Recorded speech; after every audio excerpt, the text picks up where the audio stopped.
ಇದು T D S ಪ್ರಾಬ್ಲಮ್ನ ನೀವು attend ಮಾಡಬೇಕು ಅಂತ ಅಂದರೆ ಯಾವುದಕ್ಕೆ ಎಷ್ಟು ಲಿಮಿಟ್ ಇದೆ ಎಕ್ಸೆಂಪ್ಷನ್ಸು, ಮತ್ತು ಎಕ್ಸೆಂಪ್ಷನ್ ಲಿಮಿಟ್ನ ಅವರು ಕ್ರಾಸ್ ಮಾಡಿದರೆ ಎಷ್ಟು ಪರ್ಸೆಂಟು ಟ್ಯಾಕ್ಸ್ನ ನಾವು ಟಿ ಡಿ ಎಸ್ನ ಚಾರ್ಜ್ ಮಾಡಬೇಕು ಅಂತ ನೆನಪಲ್ಲಿ ಇಟ್ಕೊಳ್ಳಿ. ಐಟಮ್ಸ್ ಏನಿದೆ, ಐಟಮ್ಸಲ್ಲಿ ಇಲ್ಲಿ ಒಂದಷ್ಟು ಎಕ್ಸೆಂಪ್ಷನ್ ಲಿಮಿಟ್ನ ಕೊಟ್ಟಿದ್ವಿ. ಆ ಎಕ್ಸೆಂಪ್ಷನ್ ಲಿಮಿಟ್ಗಿಂತ ಅಮೌಂಟ್ ಏನಾದ್ರು ಅವ್ರು ಎಕ್ಸೀಡ್ ಆದರೆ ಆ ಎಕ್ಸೆಂಪ್ಷನ್ ಲಿಮಿಟ್ ಕಳೆದುಬಿಟ್ಟು ನಾವು ಟ್ಯಾಕ್ಸ್ ಹಾಕೋದಲ್ಲ. ಈಗ ಫಾರ್ ಎಕ್ಸಾಂಪಲ್ ಅಲ್ಲಿ point number 1 interest and dividend securities ಅಂತ ಇದೆ. 5,000ವರೆಗೂ ಎಕ್ಸೆಂಪ್ಷನ್ ಇದೆ. ಅದು ಇಂಟ್ರೆಸ್ಟ್ ಆ್ಯಂಡ್ ಡಿವಿಡೆಂಡು ಸೆಕ್ಯೂರಿಟೀಸು ಇದಕ್ಕೆ 5,000ವರೆಗೂ ಎಕ್ಸೆಂಪ್ಷನ್ ಇದೆ. ಇನ್ ಕೇಸ್ ಅವನೇನಾದರೂ mister A earned from dividend securities interest 7,000 ಅಂತ ಇತ್ತು ಅಂದ್ಕೊಳ್ಳಿ. ಆಗ 7,000ಅಲ್ಲಿ ಎಕ್ಸೆಂಪ್ಷನ್ 5,000 7,000 ಕಳೆದು 2,000ಗೆ ಟ್ಯಾಕ್ಸ್ ಹಾಕೋದಲ್ಲ.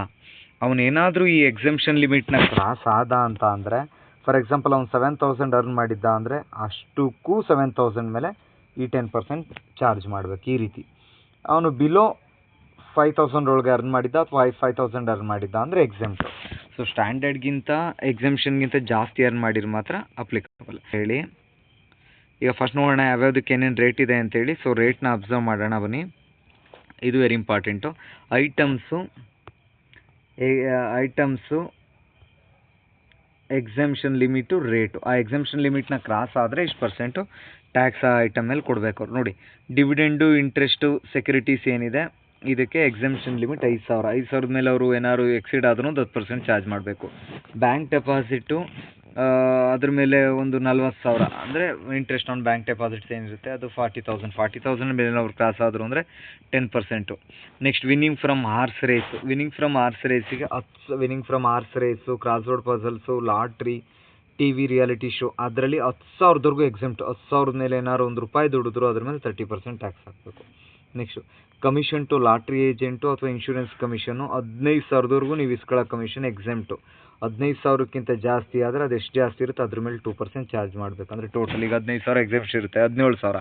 ಆಗ 17,000 ಮೇಲೆ 2% ಕಟ್ಟಬೇಕು. So next payment to contractor. Single payment ಆದ್ರೆ 30,000 ಇರುತ್ತೆ, ಲಂಸಮ್ ಆದರೂ 1,00,000 ಇರುತ್ತೆ. ಅದು ಎಷ್ಟೇ ಇದ್ದರೂ 1% ಅದ್ರ ಮೇಲೆ ಚಾರ್ಜ್ ಮಾಡಬೇಕು. 1,00,000 ಒಳಗಡೆ ಇದ್ದರೆ ಎಕ್ಸೆಂಪ್ಷನು, 1,00,000ಕ್ಕಿಂತ ಜಾಸ್ತಿ ಇತ್ತು ಅಂದರೆ 1%. Sale of property. ಒಂದು ಪ್ರಾಪರ್ಟಿನ ಸೇಲ್ ಮಾಡಿದಾಗ 50,00,000ವರೆಗೂ ಎಕ್ಸೆಂಪ್ಟು. 50,00,000ಕ್ಕಿಂತ ಜಾಸ್ತಿ ಏನಾರು ಇತ್ತು ಅಂದರೆ ಅದ್ರ ಮೇಲೆ 1%. Rent of land and building ಏನಿದೆ ಪರ್ ಮಂತು 50,000 ಎಕ್ಸೆಂಪ್ಟ್. ಅಲ್ಲಿಗೆ ವರ್ಷಕ್ಕೆ 6,00,000ವರೆಗೂ ಎಕ್ಸೆಂಪ್ಟ್ ಇರುತ್ತೆ. 50,000ಕ್ಕಿಂತ ಒಂದು ವರ್ಷಕ್ಕೆ 6,00,000, ಪರ್ ಮಂತಿಗೆ 50,000. ಈ 50,000ಗಿಂತ ಜಾಸ್ತಿನ ಆಯಿತು ಅಂದರೆ 10%. ಈಗ ಒಂದು ಕೆಲವೊಂದು ಪ್ರಾಬ್ಲಮ್ಗಳನ್ನ ನೋಡ್ತಾ ಹೋಗೋಣ. ಫಾರ್ಮ್ಯಾಟ್ ಇಷ್ಟೇ ನೋಡಿ, ಏನು ಐಟಮ್ ಕೊಡ್ತಾರೆ ಅದು ಪರ್ಟಿಕ್ಯುಲರ್ ಅಂತ ಹಾಕ್ಕೊಳ್ಳಿ. ಅದಾದಮೇಲೆ ಅಲ್ಲೇನು ಅಮೌಂಟ್ ಕೊಟ್ಟಿರ್ತಾನೆ ಆ ಅಮೌಂಟ್ ಹಾಕ್ಕೊಳ್ಳಿ. ಅವನೇನಾದರೂ ನಮ್ಮ ಎಕ್ಸೆಂಪ್ಷನ್ ಲಿಮಿಟ್ಗಿಂತ ಜಾಸ್ತಿ ಇದ್ದರೆ ಒಂದು ಪರ್ಸೆಂಟೇಜ್ ಕಾಲಮ್ ಮುಂದೆ ಹಾಕ್ಕೊಳ್ಳಿ. ಪರ್ಸೆಂಟೇಜ್ ಪಕ್ಕಕ್ಕೆ T D S.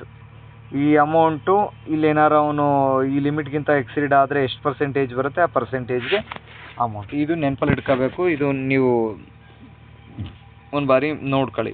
Dividend ಸೆಕ್ಯೂರಿಟಿಗೆ 5,000ವರೆಗೂ ಎಕ್ಸೆಂಪ್ಟು, exceed ಆದರೆ 10. ಬ್ಯಾಂಕ್ ಡೆಪಾಸಿಟ್ 40,000ವರೆಗೂ ಎಕ್ಸೆಂಪ್ಟು ಅಂದರೆ ಇಂಟ್ರೆಸ್ಟು, ಅದ್ರ ಮೇಲೆ ಎಕ್ಸೀಡ್ ಆದರೆ 10%. Winning from lottery, crossword puzzle, ಆಸಲ್ ಅಂದರೆ ಕ್ಯಾಶುವಲ್ ಇನ್ಕಮ್ 10,000ವರೆಗೂ ಎಕ್ಸೆಂಪ್ಟ್ ಇದೆ, ಅದ್ರ ಮೇಲೆ ಕ್ರಾಸ್ ಆದ್ರೆ 30%. Commission to lottery agent 15,000. Insurance commission 15,000, ಅದಕ್ಕಿಂತ ಎಕ್ಸೀಡ್ ಆದರೆ 2%. ಪೇಮೆಂಟ್ ಟು ಕಾಂಟ್ರಾಕ್ಟರ್ 1,00,000ವರೆಗೂ ಎಕ್ಸೆಂಪ್ಷನ್, ಅದಕ್ಕೆ ಎಕ್ಸೀಡ್ ಆದರೆ 1%. ಸೇಲ್ ಪ್ರಾಪರ್ಟಿ 50,00,000ವರೆಗೂ ಎಕ್ಸೆಂಪ್ಟ್ ಇದೆ, ಅದು ಎಕ್ಸೀಡ್ ಆದರೆ 1%. Rent of land and building 1 ತಿಂಗಳಿಗೆ 50,000, ವರ್ಷಕ್ಕೆ 3,00,000, ಅದು ಎಕ್ಸೀಡ್ ಆಯಿತು ಅಂದರೆ 10%. ಈಗ ಕೆಲವೊಂದು ಕ್ವಶನ್ನ ನೋಡ್ಕೊಳ್ತಾ ಹೋಗೋಣ. ಕ್ವಶನ್ ಮೇಲೆ ಆನ್ಸರ್ ಮಾಡ್ತಾ ಹೋಗೋಣ. ಕ್ವಶನ್ ನಂಬರ್ 7 ನೋಡಿ. During the financial year TDS is the following cases if the member is an individual resident of India. So ನೋಡಿ, ಈ ರೀತಿ ಕ್ವಶನ್ನ ಕೊಟ್ಟಿರ್ತಾನೆ ನಿಮಗೆ, ಓಕೆನಾ. ಈ ಕ್ವಶನಲ್ಲಿ ಇದು ಪರ್ಟಿಕ್ಯುಲರ್ ಕಲಮ್ಗೆ ಈ ಐಟಮ್ ಹಾಕ್ಕೊಳ್ಳೋದು. ಸೊ ಅಮೌಂಟ್ ಆಲ್ರೆಡಿ ಅವ್ನು ಕೊಟ್ಟಿರ್ತಾನೆ, ಅದ್ರ ಪಕ್ಕ ನಾವು ಒಂದು ಪರ್ಸೆಂಟೇಜ್ ಹಾಕ್ಕೊಳ್ಳೋದು. ನಮ್ಮ ಎಕ್ಸೆಂಪ್ಷನ್ ಲಿಮಿಟಿಗಿಂತ ಅವ್ನು ಏನಾದ್ರು ಜಾಸ್ತಿ ದುಡ್ದಿದ್ದ TDS ಅಂದರೆ ಅದ್ರ ಮೇಲೆ TDS ನಾವು ಏನು ಈಗ ಆಲ್ರೆಡಿ ಸ್ಟಡಿ ಮಾಡಿರೋ ಪರ್ಸೆಂಟೇಜ್ ಅಪ್ಲೈ ಮಾಡೋಣ.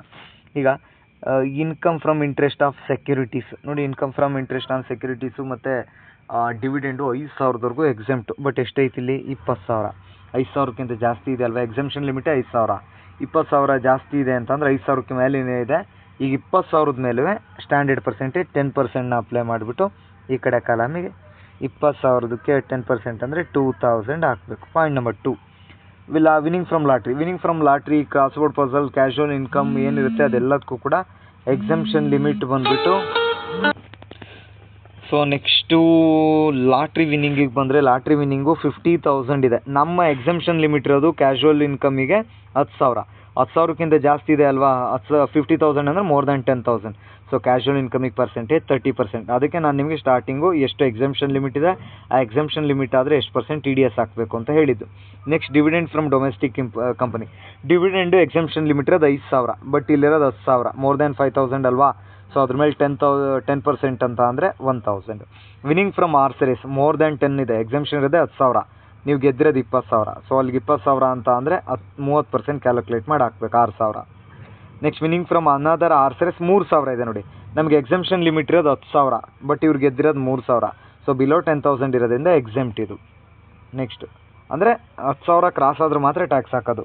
Commission to lottery agent. Commission to lottery agent insurance ಕಮಿಷನ್ಗಿರೋದು 15,000 ಮ್ಯಾಕ್ಸಿಮಮ್ ಎಕ್ಸಮ್ಷನು.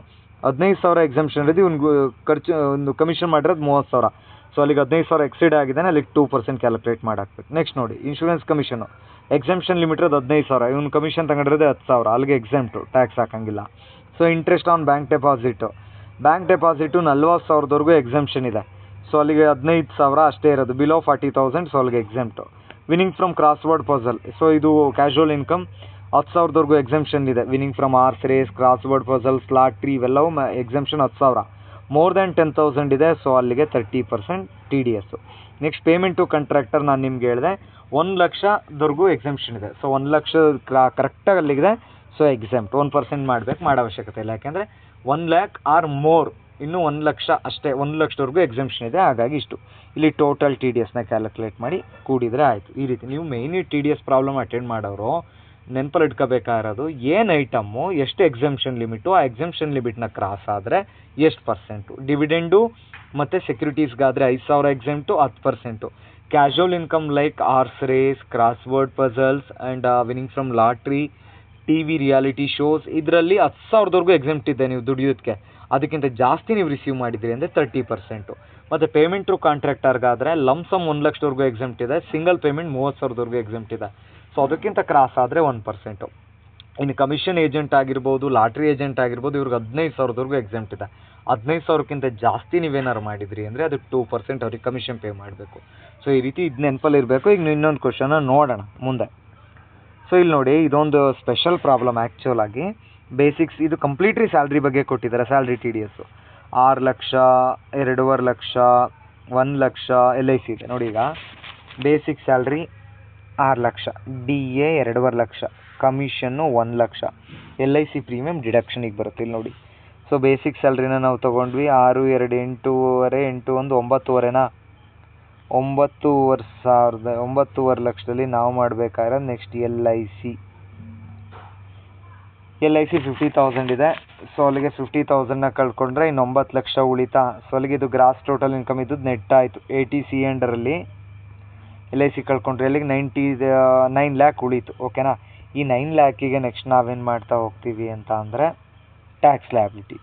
ಸೊ ಕ್ಯಾಶುವಲ್ ಇನ್ಕಮ್ ಇಲ್ಲ, ಏನಿಲ್ಲ, ನಾರ್ಮಲಾಗಿ ಡೈರೆಕ್ಟಾಗಿ ಟ್ಯಾಕ್ಸ್ ಲಯಬಿಲಿಟಿ 9,00,000ಕ್ಕೆ ನಾವು ಟ್ಯಾಕ್ಸ್ ಲಯಬಿಲಿಟಿನ ಕಂಡುಹಿಡ್ತಾ ಹೋಗ್ತೀವಿ ಅಲ್ವಾ. 9,00,000ಕ್ಕೆ ಟ್ಯಾಕ್ಸ್ ಲಯಬಿಲಿಟಿನ ಕಂಡುಹಿಡ್ತಾ ಹೋಗ್ತೀವಿ. ಸೊ ಸಾರಿ, ಒಂದು ಮಿಸ್ಟೇಕ್ ಮಾಡಿದೆ ಇಲ್ಲಿ ನೋಡ್ರಿ. 6,00,000, 2 ಮೊದಲಿಂದ ಈಗ ಒಂದು ಫಾರ್ಮ್ಯಾಟಿ ರೀತಿ ಹಾಕ್ಕೊಂಡ್ರೆ basic salary plus DA plus commission 6, 2, 8, ಒಂದು 9,500,000 ಇದೆ. ಆ 9,500,000ದಲ್ಲಿ ಲೆಸ್ ಡಿಡಕ್ಷನ್ ಒಂದು LIC ಪ್ರೀಮಿಯಮ್ ಇದೆ, ಅದು 50,000 ಕಳಿಬೋದು. ಮತ್ತು ಮ್ಯಾಕ್ಸಿಮಮ್ ಇನ್ನೊಂದೇನು ಅಂದರೆ ಅಂಡರ್ ಸೆಕ್ಷನ್ 16IA ಸ್ಯಾಲ್ರಿಗೆ ಮ್ಯಾಕ್ಸಿಮಮ್ 50,000 ಕಳಿಬೋದು. ಒಂದು ಡಿಡಕ್ಷನ್ ಅಂಡರ್ ಸೆಕ್ಷನ್ 80C, ಇನ್ನೊಂದು ಮ್ಯಾಕ್ಸಿಮಮ್ 16IA ಪ್ರಕಾರ ಡಿಡಕ್ಷನ್ ಒಂದು 50,000 ಕಳಿಬೋದು. ಅಲ್ಲಿಗೆ 1,00,000 ಕಳಿಬೇಕು ನಾವು ಟೋಟಲು. ಇದು 80Cಯಲ್ಲಿ 1,50,000 ಮತ್ತು 16IA 50,000. ಸೊ 6, 2, 8,500, ಒಂದು 9,500ನಲ್ಲಿ 1,00,000 ಹೋದರೆ 8,500 ಟೋಟಲ್ ಇನ್ಕಮ್ ಅಥವಾ ಟ್ಯಾಕ್ಸಬಲ್ ಇನ್ಕಮ್ ಬಂತು. ಇದಕ್ಕೆ ಟ್ಯಾಕ್ಸ್ ಲಯಬಿಲಿಟಿ ಮಾಡಬೇಕು ಅಂದರೆ ಕ್ಯಾಶುವಲ್ ಇನ್ಕಮ್ ಇಲ್ಲ ನಿಲ್, LTCG ಇಲ್ಲ nil, tax on other income 8,500,000. Slab ನೆನಪಲ್ಲಿ ಇಟ್ಕೊಳ್ಳಿ. Up to 2,50,000 exempt. 2,50,000ದಿಂದ 5,00,000, 2,50,000ಕ್ಕೆ 5% ಅಂದರೆ 12,500. ಸೊ 12,500 ಟ್ಯಾಕ್ಸ್ ಬಂತಾ. ನೆಕ್ಸ್ಟ್ ನೋಡಿದರೆ ಇನ್ನು more than 5 lakh below 10 lakh ಅಂದರೆ 3,85,000 ಅಂದರೆ 5,00,000 ಮೇಲೆ ಎಷ್ಟಿದೆ, 10,00,000 ಒಳಗಡೆ. ಮೋರ್ ದ್ಯಾನ್ 5 lakh ಅಂದರೆ 3,85,000. 3,85,000 ಮೇಲೆ 20% ಮಾಡ್ತೀವಿ. ಸೊ ಆಗ 70, 72, ಒಂದು 73,000 ಬರುತ್ತೆ. ಸೊ 73,000 70, 70, 4 ಒಂದು 25,000 ಸಮಥಿಂಗ್ ಬರುತ್ತೆ. ಸೊ 77,000 ಏನೋ ಬರುತ್ತೆ. ಸೊ ಅಲ್ಲಿಗೆ 77,000 ಪ್ಲಸ್ 12,500. ಸೊ ಅಲ್ಲಿಗೆ 77, 87, 89,500. 89,500 ಟೋಟಲ್ ಅಮೌಂಟ್ ಇದೆ. ಸೊ ಟಿ ಡಿ ಎಸ್ ಯಾವುದೂ ಇಲ್ಲ ಇಲ್ಲಿ, ಓಕೆನಾ. ಈಗ ಇಷ್ಟಕ್ಕೆ ನಾವೇನಾದ್ರು ಕ್ಯಾಲ್ಕುಲೇಟ್ ಮಾಡ್ತೀವಿ ಅನ್ನೋದಾದರೆ, ಅಂದರೆ ಇದೆಲ್ಲ ಕಳ್ಕೊಂಡು ಈಗ ರಿಬೇಟ್ ಬರೋಲ್ಲ. ಯಾಕೆ ಅಂತಂದರೆ ರಿಬೇಟ್ ಮೋರ್ ದ್ಯಾನ್ ನಮ್ಮ ಇನ್ಕಮೇ 8.5 ಲಕ್ಷದೇ ಬರೋದಿಲ್ಲ. ಇನ್ನು ಎಜುಕೇಷನ್ ಸೆಸ್ ಅದಕ್ಕೆ 4% ಆ್ಯಡ್ ಮಾಡ್ತೀವಿ 89,500ಗೆ. 89,500 ಎಲ್ಲ ಮಾಡಿ 89 ಬಂದಿದೆ. ಆ 89,500ಗೆ 4% ಹೆಲ್ತ್ ಆ್ಯಂಡ್ ಎಜುಕೇಷನ್ ಸೆಸ್ನ ಆ್ಯಡ್ ಮಾಡಿ ಏನು ಅಮೌಂಟ್ ಉಳಿಯುತ್ತೆ ಅದನ್ನು ಡಿವೈಡೆಡ್ ಬೈ 12ನ ಮಾಡಬೇಕು. ಡಿವೈಡೆಡ್ ಬೈ 12 ಯಾಕೆ ಅಂದರೆ ಸ್ಯಾಲ್ರಿ ಆಗಿರೋದ್ರಿಂದ per month T D S deduct ಆಗ್ತಾ ಹೋಗುತ್ತೆ ಸ್ಯಾಲ್ರಿಗೆ. ಸೊ ಈ ರೀತಿ ಇದನ್ನು ಆಲ್ರೆಡಿ ನಾನು ನೋಟ್ಸಲ್ಲಿ ಕೆಲವ್ರಿಗೆ ಮಾಡಿಸಿದ್ದೀನಿ, ಅಬ್ಸರ್ವ್ ಮಾಡ್ಕೊಳ್ಳಿ. ಅದೊಂದು ನಿಮಗೆ ಕೇಳ್ಬೋದು 5 ಮಾರ್ಕ್ಸಿಗೆ ಈ ರೀತಿದು. ಸೊ ಹಾಗಾಗಿ ಸೊ ನೆಕ್ಸ್ಟು ಇದು ಬಿಟ್ಟರೆ ಬೇಸಿಕ್ ಪ್ರಾಬ್ಲಮ್ಗಳನ್ನ ನಾವು ನೋಡೋದಾದರೆ ಇಲ್ಲಿ ನೋಡೋಣ. ಪರ್ಸೆಂಟೇಜ್ ಆಗಿದೆ, ಇದಾಗಿದೆ. ಸೊ ಇಲ್ಲಿ ಬನ್ನಿ. ಈಗ ಕ್ವಶನ್ ನಂಬರ್ 4 ನೋಡಿ. During the financial year find out the tax T D S assurance in the following cases if the member of individual resident of India. Income from ಇಲ್ಲಿ ಪಕ್ಕಕ್ಕೆ ಪರ್ಸೆಂಟೇಜ್ ಕಾಲಮ್ ಬರಬೇಕು, ಪಕ್ಕಕ್ಕೆ percentage, ಪಕ್ಕಕ್ಕೆ T D S column. Income from interest on securities exemption limit ಇರೋದು 5,000. ಈಗ 5,000 cross ಆಗಿದ್ದಾನೆ ಅಂದರೆ 10% ಅದ್ರ ಮೇಲೆ ಮಾಡಬೇಕು. 10,000 ಇಂಟು 6,000 ಇಂಟು 10% 600 ರೂಪಾಯಿ T D S. Next payment regarding lottery ವಿನ್ನಿಂಗ್ಸಿಗೆ 10,000ವರೆಗೂ ಎಕ್ಸಾಮ್ಟ್ ಇದೆ. ಅವ್ನಿಗೆ ಗೆದ್ದಿರೋದೇ 500 ಅಲ್ವಾ. ಸೊ ಅಲ್ಲಿಗೆ 10,000ವರೆಗೂ ಎಕ್ಸಾಮ್ಟ್ ಇರೋದ್ರಿಂದ ನಿಲ್. ಅವನು ಏನಾದ್ರು 10,000ಕ್ಕಿಂತ ಜಾಸ್ತಿ ಗೆದ್ದಿದ್ರೆ 30% ಅಪ್ಲೈ ಆಗೋದು rate. Dividend from domestic company ಡಿವಿಡೆಂಡ್ಗೆ ಎಕ್ಸಾಮ್ಷನ್ ಇರೋದೇ 5,000. 40,000 ದುಡ್ದವನು ಅಂದರೆ ಮೋರ್ ದ್ಯಾನ್ 5,000 ಎಕ್ಸಿಡ್ ಆಗಿದೆ. 40,000ಗೆ 10% ಅಂದರೆ 4,000. ವಿನ್ನಿಂಗ್ ಫ್ರಮ್ ಆರ್ಸರೆಸ್ ನೋಡಿ, ಎಕ್ಸಾಮ್ಷನ್ ಲಿಮಿಟ್ ಇರೋದು 10,000, ಅವ್ನು ಗೆದ್ದಿರೋದು 1,000. ಸೊ ಹಾಗಾಗಿ ಎಕ್ಸಿಡ್ ಆಗಿಲ್ಲ, ನಿಲ್. ಏನಾದ್ರು ಎಕ್ಸಿಡ್ ಆಗಿದ್ರೆ 30% ಟ್ಯಾಕ್ಸ್ ಹಾಕಬೇಕಿತ್ತು. ವಿನ್ನಿಂಗ್ ಫ್ರಮ್ ಅನದರ್ ಆರ್ಸರೇಸ್ 2,000 ನೋಡಿ. Winning from horse race, crossword puzzles, lottery ಇವೆಲ್ಲ 10,000ವರೆಗೂ ಎಕ್ಸಾಮ್ಟ್ ಇದೆ. ಬಿಲೋ 2,000 ಇದೆ ಎಕ್ಸಾಮ್. ಕಮಿಷನ್ ಟು ಲಾಟ್ರಿ ಏಜೆಂಟಿಗಿರೋ ಎಕ್ಸಾಮ್ಷನ್ ಲಿಮಿಟೇ 15,000. ಅವ್ನು ದುಡ್ದಿರೋದು 15,000, ಅಲ್ಲಿಗೆ ಎಕ್ಸಾಮ್ಟ್ ಬರಲ್ಲ. ಕಮಿಷನ್ ಟು ಇನ್ಶೂರೆನ್ಸ್ ಏಜೆಂಟ್ ಇದು ಕೂಡ 15,000ವರೆಗೂ ಎಕ್ಸಾಮ್ಷನ್ ಇದೆ. ಸೊ ಅವ್ನು ದುಡ್ದಿರೋದು 14,000, ಬಿಲೋ ಎಕ್ಸಾಮ್ಷನ್ ಲಿಮಿಟ್. ಸೊ ಹಾಗಾಗಿ ಯಾವುದೇ ಟ್ಯಾಕ್ಸ್ ಬರೋಲ್ಲ. ಇನ್ ಕೇಸ್ ಅವ್ನು ಏನಾರು ಇದು ಮಾಡಿದರೆ 2% ಅದ್ರ ಮೇಲೆ ಚಾರ್ಜ್ ಮಾಡಬೇಕಿತ್ತು. ಸೊ ನೆಕ್ಸ್ಟ್ ನೋಡೋಣ. ನೆಕ್ಸ್ಟ್ ಕ್ವಶನು ಇದು ಸೇಮ್ ಅಲ್ಲಿ ಮಾಡಿದ್ವಲ್ಲ ಅದೇ ಥರ. Basic salary D A per month 30,000 into 12 3,60,000 16,000.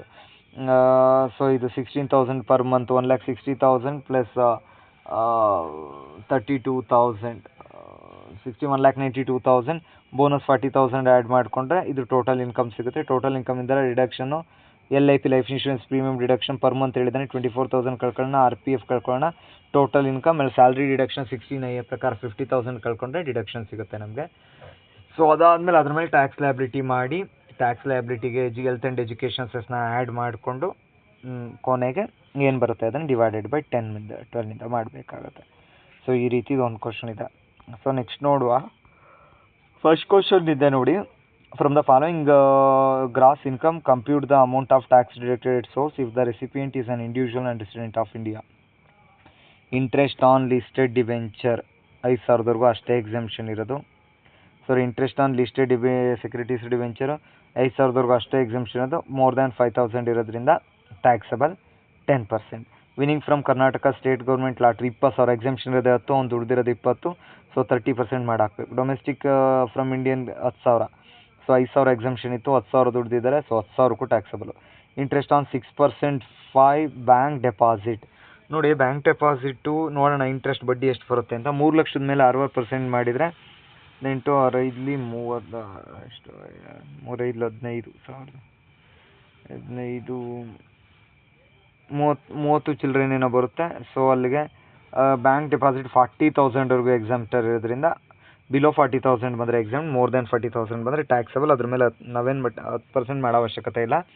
ಯಾಕೆಂದರೆ 6.5%ನ 3 ಲ್ಯಾಕ್ ಮಾಡಿದಾಗ 6% ಮಾಡಿರೋ 18 ಇದು 3 15. ಸೊ ಅಲ್ಲಿಗೆ ಒಂದು 20+ ಏನೋ ಸಮಥಿಂಗ್ ಬರುತ್ತೆ. ಸೊ ಬಿಲೋ 40,000 ಇರೋದ್ರಿಂದ exempt. Interest on unlisted securities more than 5,000 ಇದೆ, ಅಲ್ಲಿಗೆ 10% ಮಾಡಬೇಕು. Contract amount completion of guest house construction ನಾವು ಹೇಳಿದ್ದೆ ನಿಮಗೆ 1,00,000 ಮೇಲಿದ್ದರೆ 1% ಅಪ್ಲೈ ಆಗುತ್ತೆ. Next interest on government of India bonds 5,000 ಇದೆ ಎಕ್ಸೆಂಪ್ಟ್. ಸೊ ಈ ರೀತಿ ನೀವು ಅದು ಏನು ಎಕ್ಸೆಂಪ್ಷನ್ ಲಿಮಿಟ್ ಏನಿದೆ, ಸೊ ಆ ಎಕ್ಸೆಂಪ್ಷನ್ ಲಿಮಿಟ್ನ ಕ್ರಾಸ್ ಆದರೆ ಎಷ್ಟು ಪರ್ಸೆಂಟು ಇದನ್ನು ನೋಡ್ಕೊಂಡು ಮಾಡಬೇಕು. ಫಾರ್ಮೇಟ್ ಇಷ್ಟೇ, ಪರ್ಟಿಕ್ಯುಲರಲ್ಲಿ ಇದನ್ನು ಬರ್ಕೊಳ್ತೀರಾ. ಸೊ ಪಕ್ಕಕ್ಕೆ ಟಿ ಡಿ ಎಸ್ ರೇಟ್ ಹಾಕ್ಕೊಳ್ತೀರಾ, ಪಕ್ಕಕ್ಕೆ percentage. T D S rate ಎಲ್ಲದಕ್ಕೂ ಬರ್ಕೊಳ್ಳಿ, ಬಟ್ ಯಾವುದು ಎಕ್ಸೆಂಪ್ಷನ್ ಲಿಮಿಟ್ನ ಕ್ರಾಸ್ ಆಗಿರುತ್ತೆ ಅದಕ್ಕೆ ಮಾತ್ರ ಅಪ್ಲೈ ಮಾಡಿಬಿಟ್ಟು ಹಾಕಿದರೆ ಆಯಿತು. ನಿಮಗೆ ಬೇಕು ಅಂದರೆ ಇಲ್ಲಿ ಎಕ್ಸೆಂಪ್ಷನ್ ಲಿಮಿಟ್ ಇಷ್ಟಿದೆ ಅಂತ ರೆಫರೆನ್ಸಿಗೆ ಬರ್ಕೊಂಡ್ರು ಆಯಿತು. ಸೊ ಈ ರೀತಿ ನೀವು ಇದನ್ನು ಅಟೆಂಡ್ ಮಾಡ್ಬೋದು.